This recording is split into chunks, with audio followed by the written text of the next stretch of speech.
And hello, hello. Good evening to you.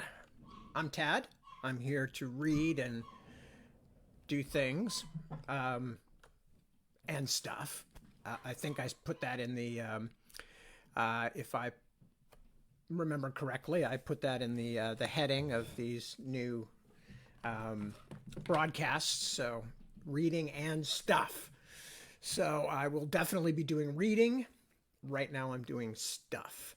The stuff is generally pretty cheerful stuff, as I've been talking about. We're in the midst of a whole bunch of home stuff, which is actually for a good purpose. It means we're kind of feeling that we're going to be here for a while, which was not entirely certain.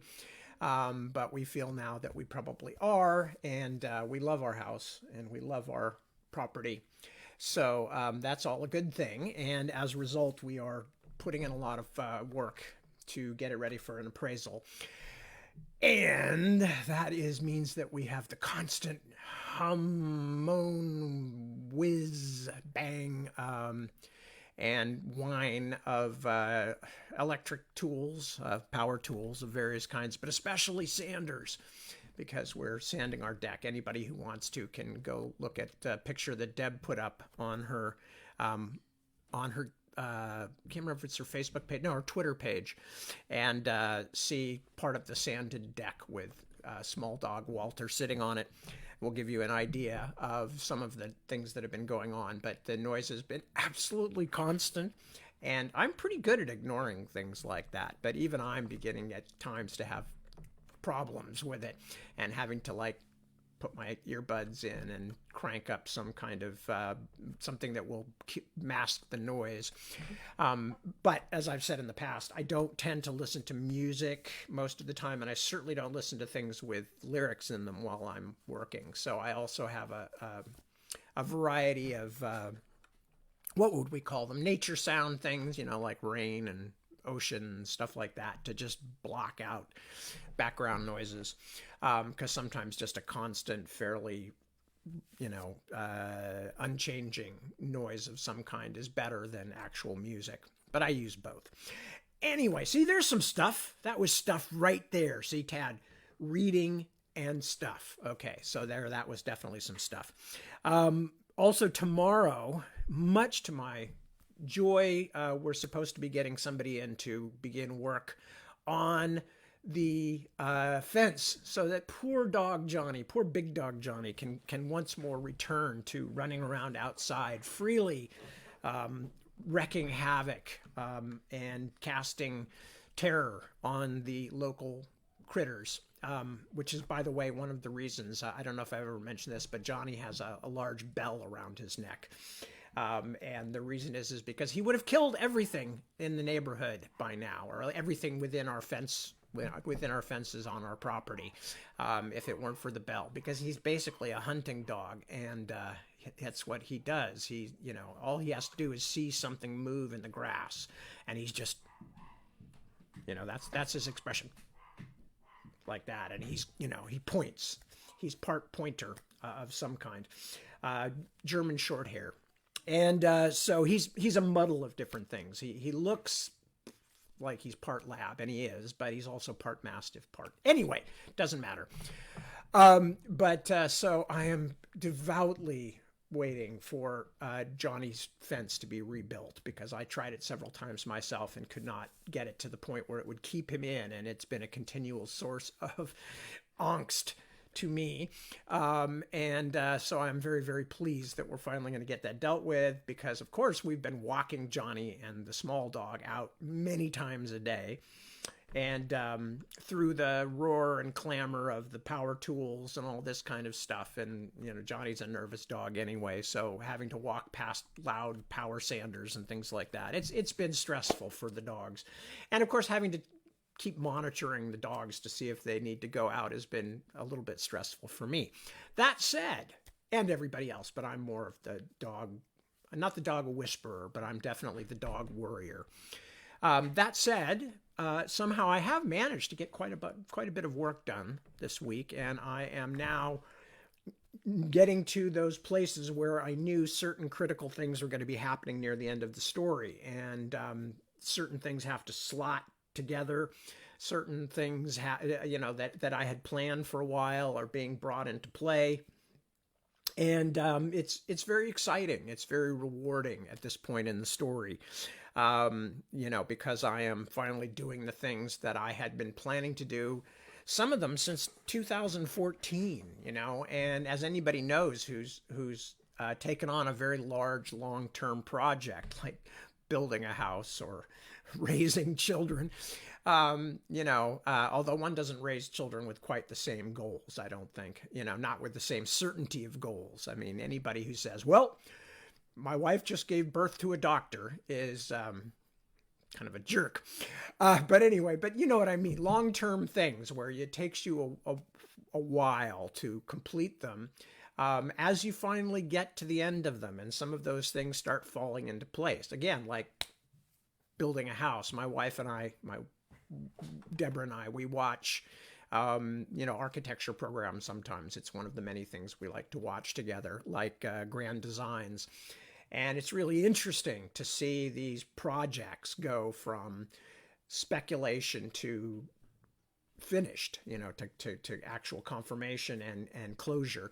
And that's the interesting thing about doing this kind of work too, is that you're oftentimes planning things that, first of all, may not actually happen, but also may not happen for years and years in the case of one of these multi-volume stories. And this is really certainly this has the most backstory to it of anything. I was just saying that to Deb last night when she was asking me how things were going. Because The Navigator's Children, which I'm working on now has 5 preceding books, 2 short ones and 3 long ones, but it also has the original 3 or 4 Ostenard books, along with the Burning Man. So that stuff is all canon. That's like 8 long or 7 long books and 3 short works of canon that all fit together into, among other things, into the ending of this book. So it's both exhilarating, in the sense that to begin to sniff the finish line. My mom used to have an expression, I can't remember, about a certain kind of horse that only went really fast when they were on their way back to the barn. I can't remember what she used to call them because she grew up on a ranch. But that's basically what I'm feeling like. I'm sniffing the ranch. I'm sniffing, finally I get to relax. I get to eat some oats, hang out in my stall a little bit without being taken out to run every day. So I'm definitely one of those kind of horses, whatever they are. And I'm now sniffing the finale. I wonder if that should be the title of my autobiography, if I ever write such a thing, Sniffing the Finale. That's a completely non-commercial title. Anyway, so that's going on. The rest of the family, we've got 2 of our kids are getting ready to move out to Northern California. And so that's ongoing. Just today, they came back with a load of furniture that's going to have to go with them and unloaded it all into the garage. That's so things are very much they're transitory around here, but not in a bad way. Life changes. We love our young people, but we're also perfectly happy to move them along into young adulthood. They don't have to live with us forever. And so that's where things are at here. I am going to continue to read, of course, from the Dragonbone chair, and I am going to continue to drop in little bits of memory as they come to me. I did last night. I was telling people about why certain bits and pieces got read, but you can probably hear those if you as many of you do, if you're listening to the broadcast for the things you're not present for. And if things come up tonight, I will mention them as well. There's certainly one of the most infamous of my scenes coming up in tonight's reading, and fairly early in the process. So I'll warn you ahead of time if you haven't ever read the Dragonbone chair. It's a very sad little bit of a scene, but I don't want anybody being completely surprised. Oh my God, why didn't you tell me that X happens. Because we're having the banquet scene after Elias's coronation. And I'll leave it at that. And those of you who remember the books will probably be able to remember what I'm talking about. But anyway, that's coming up tonight. And if I think of any interesting stories to go with that, I will tell you. Anyway, so what I'm going to do now is I'm going to check in and see who has signed in and said hello. And then we will start reading. So thank you for joining me. And here's the folks who have signed in. And there is Medardo.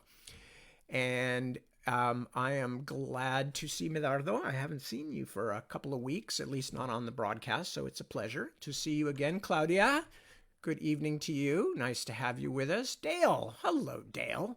Dale and I went to school together back in the 19th century when we all rode bicycles with giant front wheels and wore straw boater hats, even the women. It was a great century, the 19th century. Most people don't remember it now. Anyway, hi, Dale. Greg, good evening to you. Matthew Dangerously is here. Hello, Matthew. What a pleasure to have you. Felina, good evening. And Jared, hello. I'm glad you're here too. All is well with me and mine.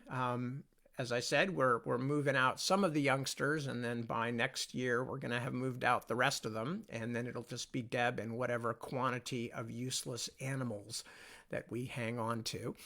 So, but other than that, we're doing well. And I just talked to my folks today, and I think Deb and I, at their instigation and as their gift, we're going to go out and see a production of The Tempest at our local theater company this week, which I'm really looking forward to because, as I probably have mentioned when I was reading Caliban's Hour, The Tempest is my favorite Shakespeare play. And that means something because I'm one of those people who really likes Shakespeare. So there's some news. Who else? Kelly. Hello, Kelly. Good to see you. And Ron. Hello. Always a pleasure. Ron, of course, is one of my most important, what's the word I want? Aide de combat.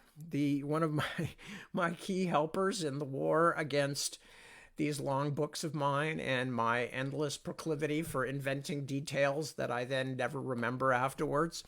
As I told Ron when he and Ilva and Jeremy and Angela first got involved with this process, I said, are you sure you want to see how the sausage is made? Because some of you, I know you guys really like my books, and I'm thrilled by that, and I'm thrilled to have your help. But you're going to see what it looks like behind the scenes, and it is not always pretty. Somebody once said that. That's a famous old quote. I can't remember who. I think it was Thomas Reed, former Speaker of the House in the early 1900s here in the United States. But Thomas Reed once said something to the effect of, or somebody once said something to the effect of, seeing how laws are made is much like seeing how sausage is made. You feel differently about it after you know the truth. And I think for somebody who really likes my books, and I'm sure this would be true with a lot of other authors' work too, anybody who really likes my books, especially if they had the idea that this stuff sort of spills out all in a piece and as holy writ out of this rather shiny dome of mine, they would quickly realize that it's a bit more complicated than that, and that I'm perfectly willing to bend, fold, spindle, and mutilate my own creations to make the story work within reason. I won't just change things, but I do every now and then say, okay, well, I need to change that, and the only canon rule on that particular part of Ostenard lore is something that someone else said to someone. So it's hearsay. It's not something that I, as the narrator or whatever, have said. This is the truth. I won't change things like that. But I will sometimes say, they didn't quite get it right, which really means I didn't quite get it right because I didn't know how much more there was to come when I started writing these books in, take a breath, 1986, I believe. Anyway, so Ron is one of the heroes of every beach landing that I have made with the Ostenard books, along with Ilva and Angela and Jeremy. Anyway, Tim, good evening. Good to see you. Nice to have you with us. Having a good start. Cliff, good evening. Good evening. Cliff, first a keto class since clearing COVID. Yay. Everyone in the class is vaxxed and masked, and there's plenty of airflow. Glad to hear it. My kids did hop keto for many years and got a lot out of it. Jerry, how you angst? Okay. Anyway, good to see you. Jerry Ozel Pt.8. Jerry, I would love to know how that crossed O is pronounced, if you want to let me know. Otherwise, Jerry Unangst heard me say angst, and now he's all excited. Okay, calm down, big guy. It was a word. It's a German word before it was in your name. So you don't get soul privileges over it. I can use it in a common sentence. It means fear, although we have taken it these days to a slightly more subtle meaning. But it basically just means fear. And I think is probably in the same root as anxious and things like that, but I might be wrong. Or anguish, maybe anguish. Anyway, Pierre, hello, good to see you. Ray, greetings to you. Jim Key this time. And it are fine. It are good. Joy, hello. Jeremy, there you are. Saw a production of Into the Woods. I rather like Into the Woods. I know it's not a lot of people's favorite Sondheim, but I'm rather fond of it. And let me see. Okay, so I've said hello to everybody, and I'm basically ready to start. And we're going to be starting mid-chapter this time, because I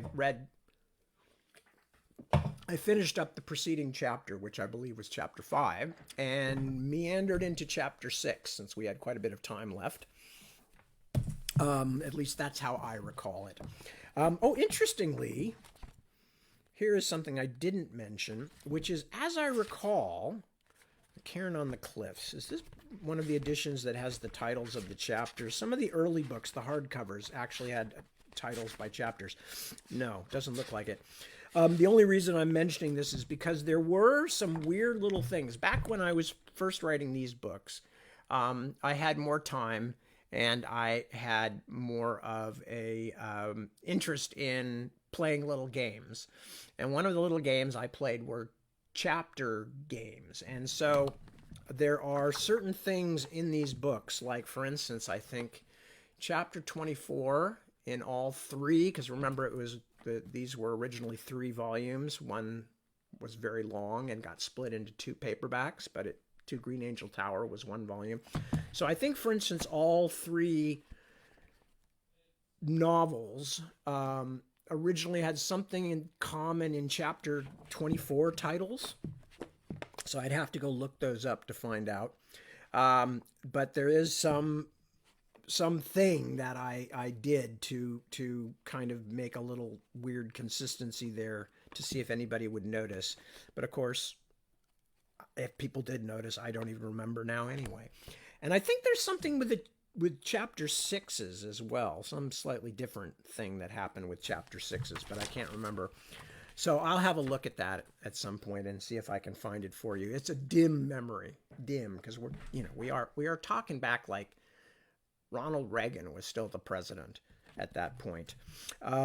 So it's a long way in the past. Murky, distant, largely lost. The only thing I really remember about the 80s now is Zubas. I think that was the 80s. Or was that early 90s? No, that was early 90s, I think. Anyway, for those of you who don't know, they were this horrible clown pants that people were wearing for a while. Late 80s, early 90s, I think. Anyway, but again, one of the interesting things about being extremely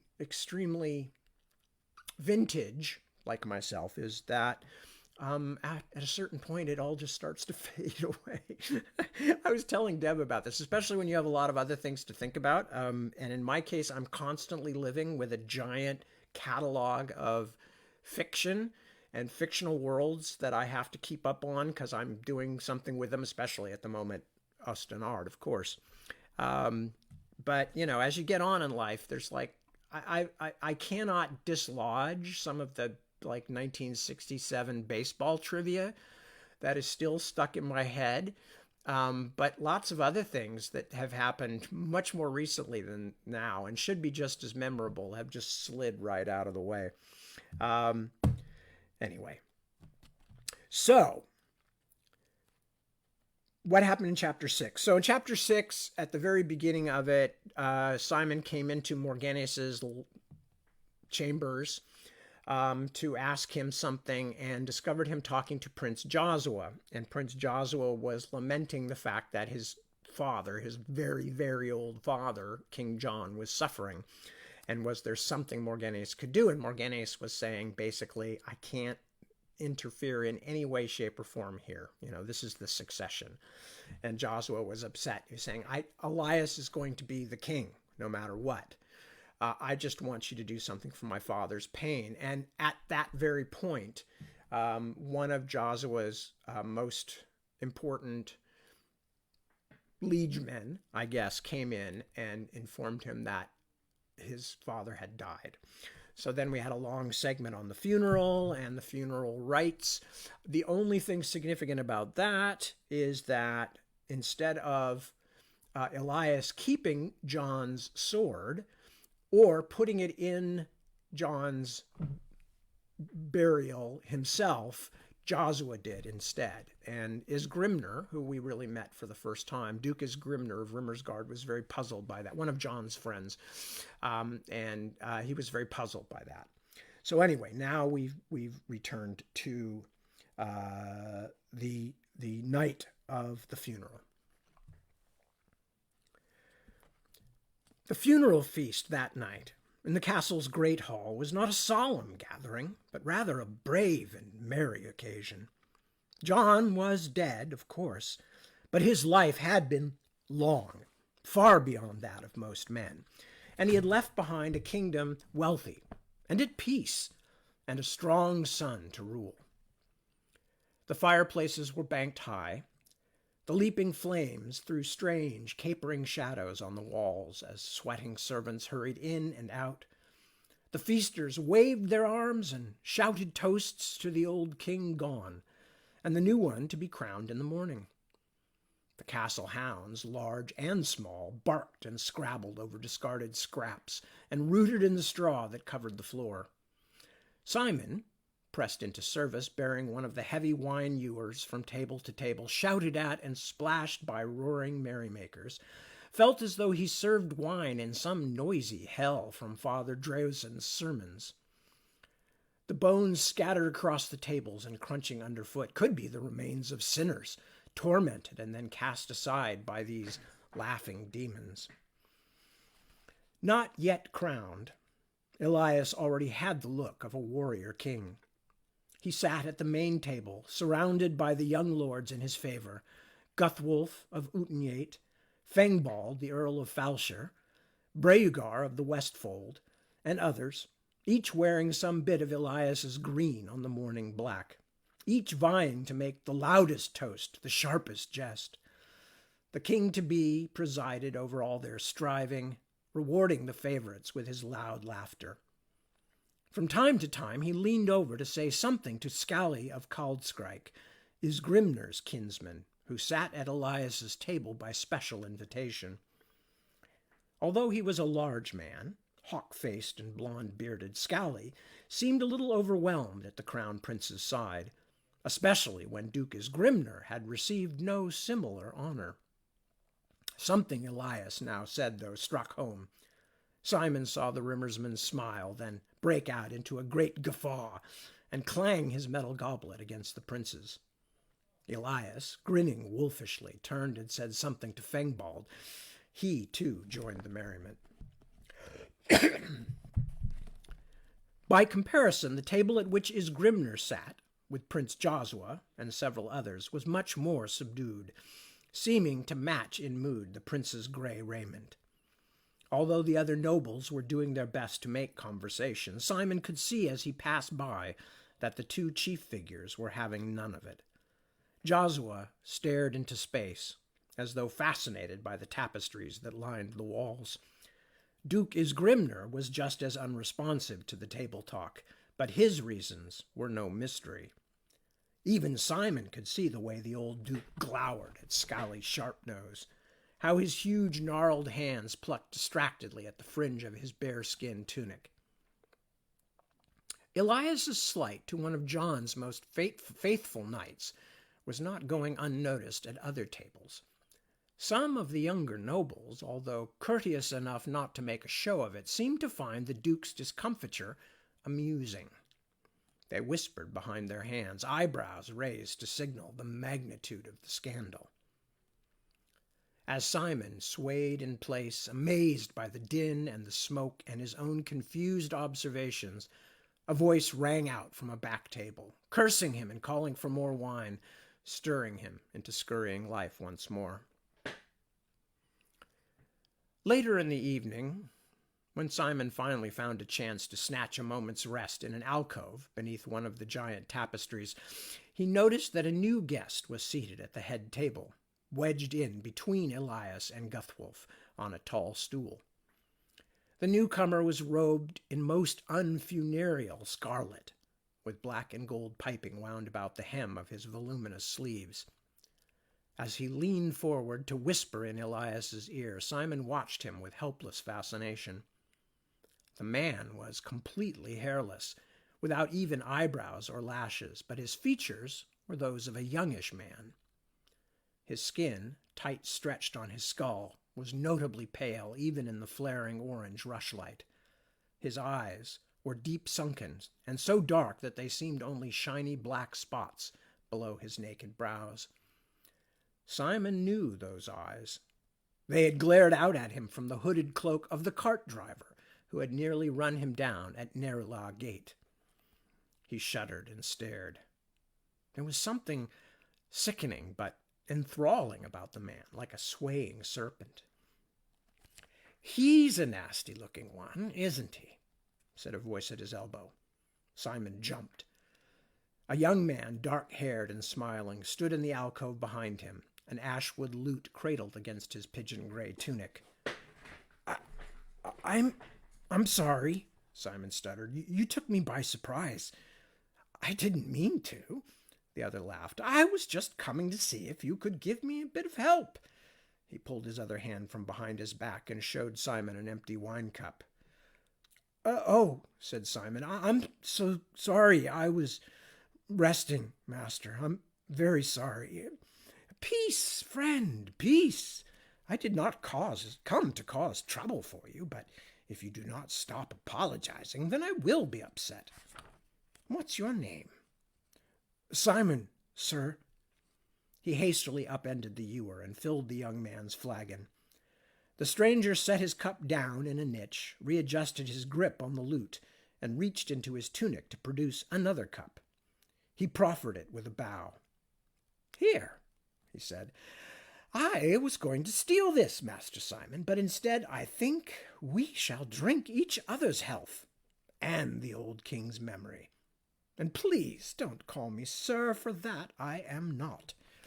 He bumped the cup against the ewer until Simon poured again. "There," said the stranger. "Now call me Sangfugel, or, as old as Grimner mangles it, Thongfogel." The stranger's excellent imitation of the Rimmersgard accent brought a tiny smile to Simon's face. After looking around furtively for Rachel, he sat the ewer down and tipped back the flagon that Sangfugel had given him. Strong and sour, still the red wine rolled down his parched throat like spring rain. When he lowered the cup, his smile had widened. "Are you part of Dukas Grimner's retinue?" Simon asked, wiping his lips with his sleeve. Sangfugel laughed. Mirth seemed to come quickly to him. "Retinue? Quite a word for a bottle boy. No, I am Joshua's harper. I live at his keep at Naglemund, in the north." "Does Joshua like music?" For some reason, this thought astounded Simon. He poured himself another cupful. "He seems so serious." "And serious he is. But that doesn't mean he dislikes harping or lute playing. True, it is my melancholy songs that are most often to his liking, but there are times when he calls for the ballad of Three-Legged Tom or some such." Before Simon could ask another question, there was a great whoop of hilarity from the high table. Simon turned to see that Fangbald had knocked a flagon of wine into the lap of another man who was drunkenly wringing out his shirt, while Elias and Guthwolf and the other nobles jibed and shouted.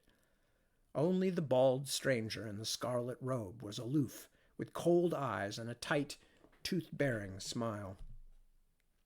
"Who is that?" Simon turned back to Sangfugel, who had finished his wine and was holding his lute up to his ear, plucking at the strings as he delicately turned the pegs. "I mean the man in red?" "Yes," said the harper. "I saw you looking at him when I came up. Frightful fellow, eh? That is Pt.8, a Debani priest, one of Elias's counselors. People say that he is a marvelous alchemist, although he does look rather young for it, doesn't he? Not to mention that it doesn't quite seem a fitting practice for a priest. Actually, if you listen closely, you may also hear it whispered that he is a warlock, a black magician. If you listen closer still." Here, as if to demonstrate, Sangfugel's voice dropped dramatically. Simon had to lean forward to hear. He realized, as he swayed slightly, that he had just drunk a third flagon of wine. "If you listen very, very carefully," the harper continued, "you will hear people say that Pt.8's mother was a witch, and his father a demon." Sangfugel loudly twanged a lute string, and Simon leaped back, surprised. "But, Simon, you cannot believe everything you hear, especially from drunken minstrels." Sangfugel finished with a chuckle and extended his hand. Simon stared at it stupidly. "To clasp, my friend," the harper grinned. "I have enjoyed speaking with you, but I fear I must return to table, where other diversions impatiently await me. Farewell." "Farewell." Simon grasped Sangfugel's hand, then watched as the harper wound his way across the room with the nimbleness of an experienced drunkard. As Sangfugel took his seat again, Simon's eyes came to rest on two of the serving girls leaning against a wall in the hallway at the room's far side, fanning themselves with their aprons and talking. One of them was Hepzibah, the new girl. The other was Reba, one of the kitchen maids. There was a certain warmth in Simon's blood. It would be so easy to walk across the room and speak to them. There was something about that Hepzibah, a sauciness in her eyes and mouth when she laughed.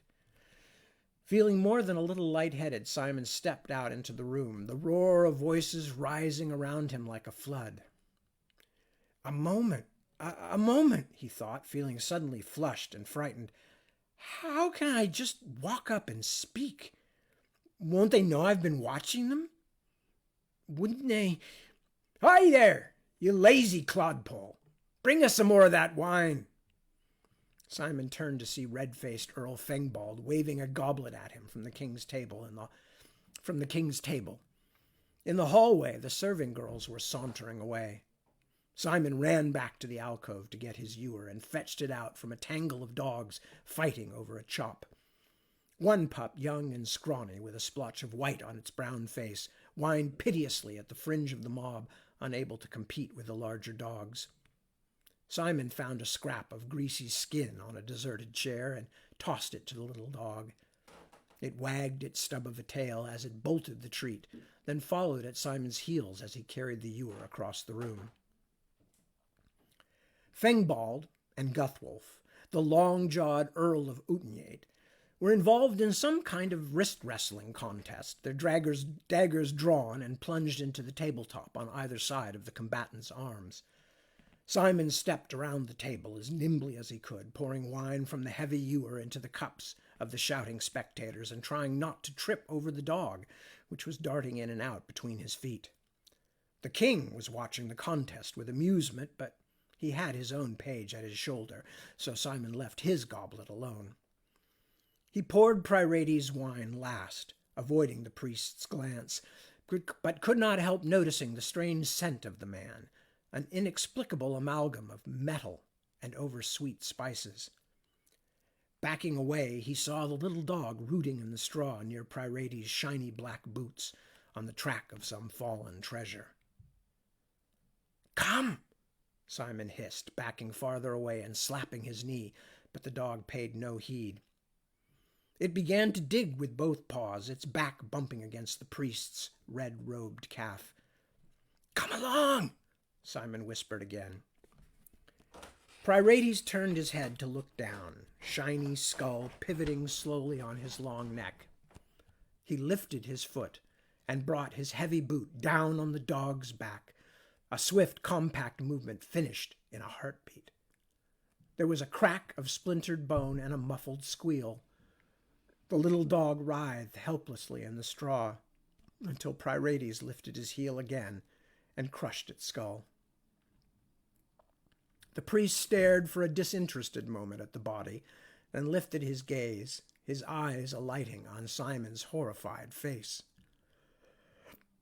That black stare, remorseless, unconcerned, caught and held him. Pryrates' flat, dead eyes flicked down again to the dog, and when they returned to Simon, a slow grin stretched across the priest's face. "What can you do about it, boy?" the smile said. "And who cares?" The priest's attention was drawn back to the table. Simon, freed, dropped the ewer and stumbled away, looking for a place to throw up. It was just before midnight. Fully half the revelers had staggered or been carried off to bed. It was doubtful many of them would be present for the morrow's coronation. Simon was pouring into a drunken guest's cup the heavily watered wine that was all Peter Gilded Bowl would serve at this late hour, when Earl Fengbald, the only one remaining of the king's party, staggered into the hall from the commons outside. The young noble was disheveled and his breeches were half undone, but he wore a beatific smile on his face. "Come outside, everybody!" he shouted. "Come outside now! Come see!" He lurched back out the door. Those who could do it pulled themselves to their feet and followed him, elbowing and jesting, some singing drunkenly. Fengbald stood in the commons, head tilted backward, black hair hanging unbound down the back of his stained tunic as he stared up into the sky. He was pointing. One by one, the faces of the followers turned up to look. Across the sky, a strange shape was painted, like a deep wound that spurted blood against the night black. A great red comet streaming across the sky from north to south. "A bearded star!" someone shouted. "An omen!" "The old king is dead, dead, dead!" cried Fengbald, waving his dagger in the air as if daring the stars to come down and fight. "Long live the new king!" he shouted. "A new age is begun!" Cheers rang out, and some of those present stamped their feet and howled. Others began a giddy, laughing dance, men and women holding hands as they whirled in a circle. Above them, the red star gleamed like a smoldering coal. Simon, who had followed the merrymakers outside to see the cause of the ruckus, turned back to the hall.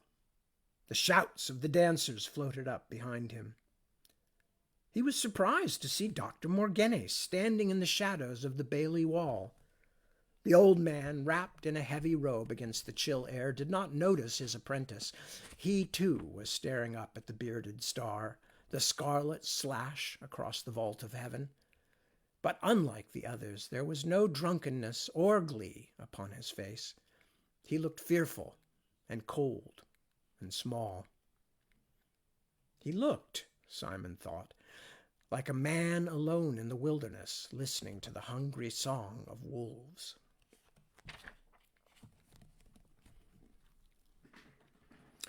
Chapter 7, The Conqueror Star.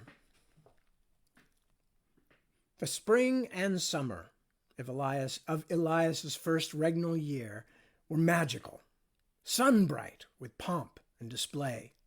All Osten-Ard seemed reborn.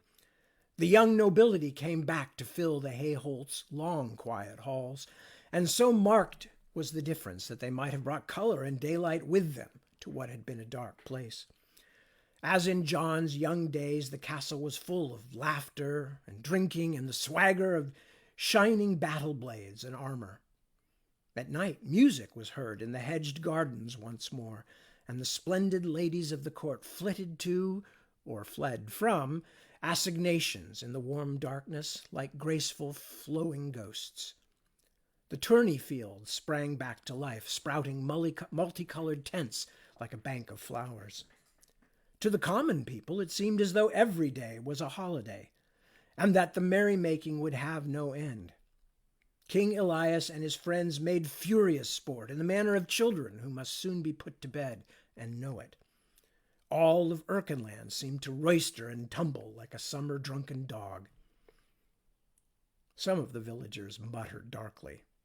It was hard to get the spring crops sowed with such heedlessness in the air. Many of the older, sourer priests grumbled at the spread of licentiousness and gluttony. But most people laughed at these doomsayers.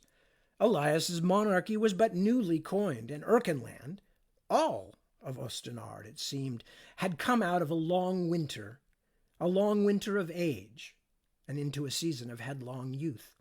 How could that be unnatural?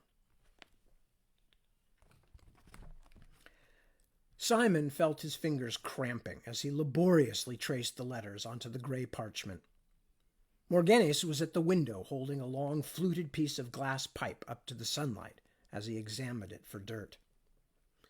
If he says one word about the thing not being properly cleaned, I'll walk out, Simon thought. The only sunshine I see anymore is what's reflected in the beakers I polish. Morgenes turned from the window and brought the piece of glass pipe over to the table where Simon slaved at his writing.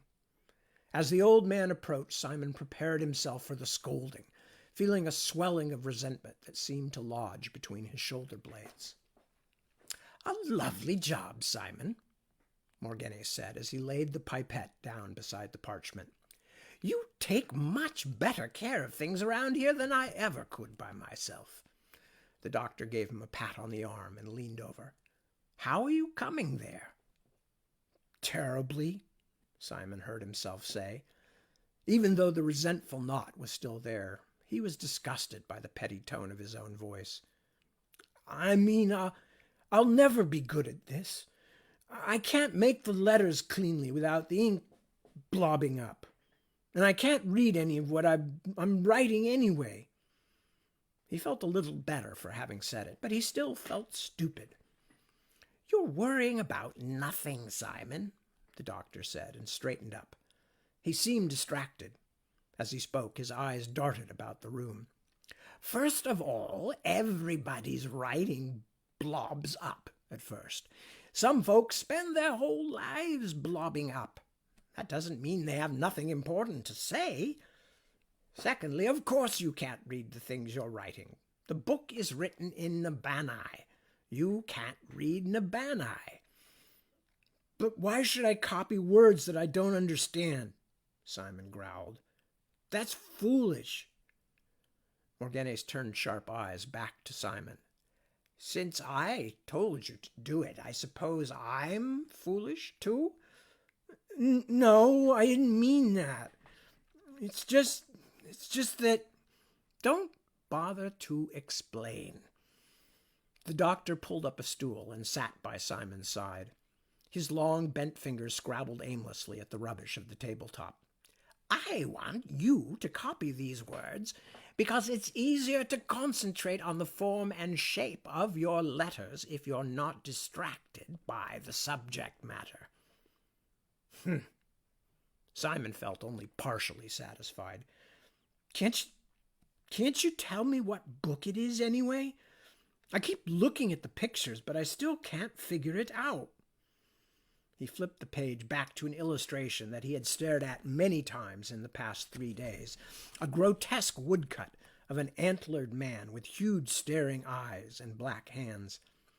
Cringing figures huddled at his feet. Above the horned man's head, a flaming sun hung against an ink-black sky. Like this, Simon pointed at the strange picture. Here, at the bottom, it says, Sa as Dryden condiquilis. Sa as Dryden condiquilis. What does that mean? It means, Morgane said as he closed the cover and picked the book up, the Conqueror's Star, and it is not the kind of thing that you need to know about. He placed the book on a precariously balanced stack against the wall. But I'm your apprentice, Simon protested. When are you going to teach me something? Idiot boy! What do you think I'm doing? I'm trying to teach you to read and to write. That's the most important thing. What do you want to learn? Magic, Simon said immediately. Morgane stared at him. And what about reading? The doctor asked ominously. Simon was cross. As usual, people seemed determined to balk him at every turn. I don't know, he said. What's so important about reading and letters anyway? Books are just stories about things. Why should I want to read books? Morganes grinned, an old stoat finding a hole in the henyard fence. Ah, boy, how can I be mad at you? What a wonderful, charming, perfectly stupid thing to say. The doctor chuckled appreciatively deep in his throat. What do you mean? Simon's eyebrows moved together as he frowned. Why is it wonderful and stupid? Wonderful, because I have such a wonderful answer, Morganes laughed. Stupid, because young people are made stupid, I suppose, as tortoises are made with shells, and wasps with stings. It is their protection against life's unkindnesses. Begging your pardon? Simon was totally flummoxed now. Books, Morgane said grandly, leaning back on his precarious stool. Books are magic. That is the simple answer. And books are traps as well. Magic? Traps? Books are a form of magic, the doctor lifted the volume he had just laid on the stack, because they span time and distance more surely than any spell or charm. What did so-and-so think about such and such 200 years gone? Can you fly back through the ages and ask him? No, or at least probably not. But if he wrote down his thoughts, if somewhere there exists a scroll or a book of his logical discourses, he speaks to you across centuries. And if you wish to visit far Naskadu or lost Candia, you have also but to open a book. Yes, I suppose I understand all that. Simon did not try to hide his disappointment. This was not what he had meant by the word magic. What about traps, then? Why traps? Morganes leaned forward, waggling the leather-bound volume under Simon's nose. A piece of writing is a trap, he said cheerily, and the best kind. A book, you see, is the only kind of trap that keeps its captive, which is knowledge, alive forever. The more books you have, the doctor waved an all-encompassing hand about the room, the more traps then the better chance of capturing some particular elusive shining beast, one that might otherwise die unseen. Morganes finished with a grand flourish, dropping the book back on the pile with a loud thump. A tiny cloud of dust leaped up, the flecks milling in the banded sunlight leaking past the window bars. Simon stared at the shimmering dust for a moment, collecting his thoughts. Following the doctor's words was like trying to catch mice while wearing mittens. But what about real magic? He said at last, a stubborn crease between his brows. Magic like they say Pt.8 does up in the tower. For a brief instant, a look of anger, or was it fear, contorted the doctor's face. No, Simon, he said quietly, do not throw Pt.8 up to me. He is a dangerous, foolish man. Despite his own horrid memories of the Red Priest, Simon found the intensity of the doctor's look strange and a little frightening. He nerved himself to ask another question. You do magic, don't you? Why is Pt.8 dangerous? Morganes stood suddenly, and for a wild moment Simon feared that the old man might strike him or shout. Instead, Morganes walked swiftly to the window and stared out for a moment. From where Simon sat, the doctor's thin hair was a bristly halo above his narrow shoulders. Morganes turned and walked back. His face was grave, troubled by doubt. Simon, he said, it will probably do me no good at all to say this, but I want you to keep away from Pt.8. Don't go near him, and don't talk about him. Except to me, of course. But why? Contrary to what the doctor might think, Simon had already decided to stay far away from the alchemist. Morganes was not usually so forthcoming, though, and Simon was not going to waste the opportunity. What is so bad about him? Have you noticed that people are afraid of Pt.8? That when he comes down from his new chambers in Yelden's tower, people hurry to get out of his way? There is a reason. He is feared because he himself has none of the right kinds of fear. It shows in his eyes. Simon put the pen nib to his mouth and chewed thoughtfully, then took it out again. Right kinds of fear? What does that mean? There is no such thing as fearless, Simon, not unless a man is mad. People who are called fearless are usually just good at hiding it, and that is quite a different thing. Old King John knew fear, and both his sons certainly have known it. I have, too. Pt.8, well, people see that he doesn't fear or respect the things that the rest of us do. That is often what we mean when we call someone mad. Simon found this fascinating. He wasn't sure that he could believe either Prester John or Elias had ever been afraid, but the subject of Pt.8 was itself compelling. Is he mad, Doctor? How could that be?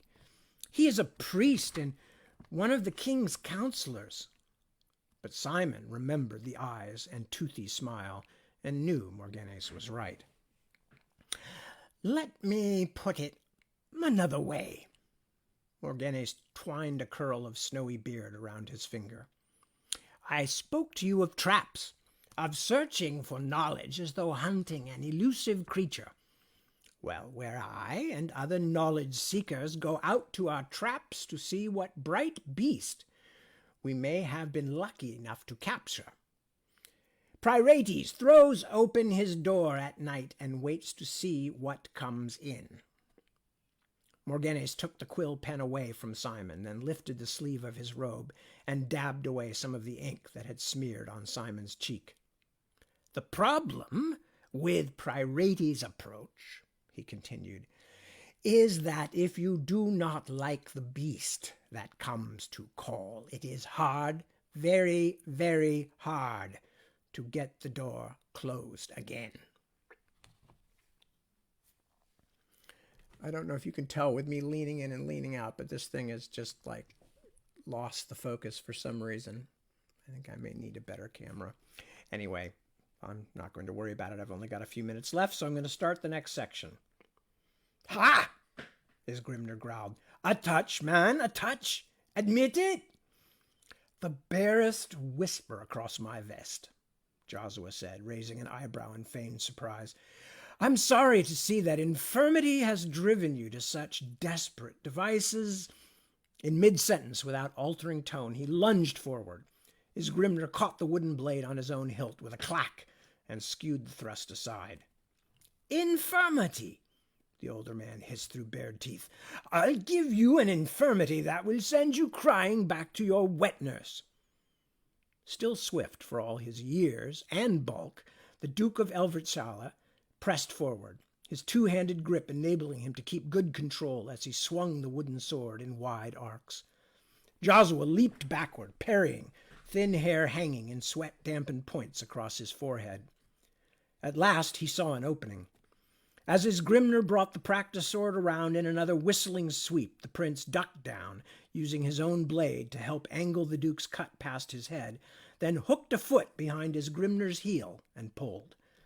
The Duke crashed backward onto the ground like an old tree. A moment later, Joshua, too, had slumped to the grass at his Grimner's side.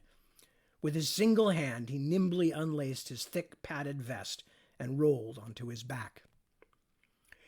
His Grimner, puffing like a bellows, said nothing for several long moments. His eyes were closed. Sweat beads in his beard gleamed in the strong sunlight. Joshua leaned over to stare. Then, a look of worry crossing his face, he reached over to undo his Grimner's vest. As he got his fingers under the knot, the Duke's great pink hand came up and buffeted him on the side of the head, rolling him again onto his back. The prince lifted a hand to his ear and winced. Ha! His Grimner wheezed. That'll learn you, young pup. Another stretch of silence followed as the two men lay gasping, staring up into the cloudless sky. You cheat, little man, his Grimner said at last, levering himself into a sitting position. The next time you wander back here to the hayholt, I will have some revenge. Besides, had it not been so God's cursed hot, and me so damnably fat, I would have staved in your ribs an hour ago. Joshua sat up, shading his eyes. Two figures were approaching across the yellow grass of the tourney field. One was draped in a long robe. It is hot, Joshua said. And in November, his Grimner grunted, pulling off the dueling vest. The days of the hound are long behind us, and still is by the mother heat. Where's the rain? Frightened away, perhaps. He squinted at the two figures as they drew nearer. Ho, my young brother, one of the two figures called. And old Nuncle is Grimner. It looks like you've worn yourselves out at your play. Joshua and the heat have damn near killed me, your majesty, his Grimner called out as the king approached. Elias was garbed in a rich tunic of sea green. Dark-eyed Pt.8 walked at his side in flapping red robe, a comradely scarlet bat. Joshua stood, extending his hand to his Grimner as the older man clambered to his feet. Duke's Grimner, as usual, exaggerates, the prince said softly. I was forced to knock him to the ground and sit on him to save my own life. Yes, we were watching your horse playing from Yeldon's tower, Elias said, waving a careless hand back to where the tower's bulk loomed over the hayholt's outwall. Weren't we, Pt.8? Yes, sire. Pt.8's smile was thin as thread, his voice a dry rasp. Your brother and the Duke are mighty men indeed. And that's where we're going to stop, I think. I'm even going to make a note here. beep, beep, beep. Okay. And with that, we are going to wrap it up for the night. I still have no idea. It'll focus on my hand. There, and suddenly it comes back. God bless America. I'm going to have to try that with a hand earlier next time, or else just replace the stupid thing. Okay, so thank you for bearing with me as the picture goes in and out of focus, but that, personally, I can't help feeling that that's an added attraction, is having me actually go out of focus and just become a sort of pink blur, like somebody's holding a huge thumb up in front of in front of the screen. All right, so thank you so much for joining me, all of you. We will return, as far as I know, next Sunday. Sometime in the next while, we're going to have a quick trip out of town to help our youngsters move to their new house, or new apartment, rather. And I'm not quite sure when that will be and if it will be something that will impact the reading. So please continue to, check in, and I will make it clear, I hope, ahead of time and not at the last moment, if I have to skip a reading or two. But other than that, I plan to be here and continue reading to you, because I enjoy it, and some of you are apparently enjoying it too, although there's no accounting for taste. So with that, I say, be good to yourselves, be good to those you care about, be good to those you don't know but who might need it, and and together we'll make it. So thanks again. See you very soon. Back next Sunday, both at 1 a.m. and 7 p.m. Pacific Daylight Time. And y'all be good to yourselves.